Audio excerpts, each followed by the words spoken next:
उद्घाटन से पहले पुल ध्वस्त हो गया। इस बार अररिया जिले के सक्टी में बकरा नदी पर बना पुल धराशायी हुआ है। इससे पहले भागलपुर के सुल्तानगंज में गंगा नदी पर बनता पुल गिरकर ध्वस्त हो गया था। गंगा नदी पर बन रहा पुल एक बार नहीं बल्कि दो बार बनने से पहले ही गिर चुका है। ये रिपोर्ट देखिए।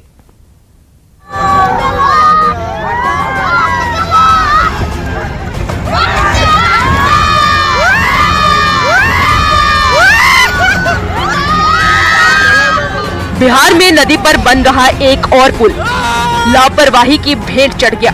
अररिया के सिकटी में बकरा नदी पर बना पुल मंगलवार को भरभरा कर गिर गया। बकरा नदी पर बने इस पुल का उद्घाटन किया जाना था, लेकिन इससे पहले ही करीब 12 करोड़ की लागत से बना ये पुल धड़ाम हो गया। पुल का निर्माण सिकटी प्रखंड क्षेत्र के पड़रिया घाट पर पुल का निर्माण किया गया था।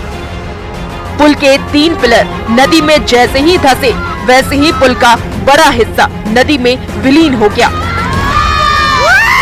जिले के ग्रामीण कार्य विभाग के द्वारा ये पुल तैयार किया गया था। जमीन पर ही पिलर गाड़कर तैयार किया गया था। अप्रोच रोड भी नहीं बना था। करीब 12 करोड़ की लागत वाली करीब 100 मीटर का ये पुल था, पर उद्घाटन से पहले ही ये भरभरा कर ध्वस्त हो गया।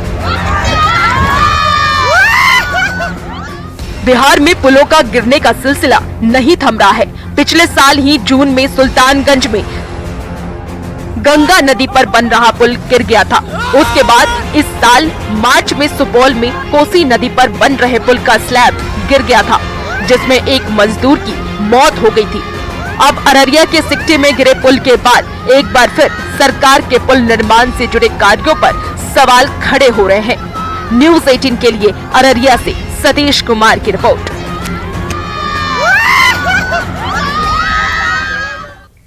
अभी रुकेंगे।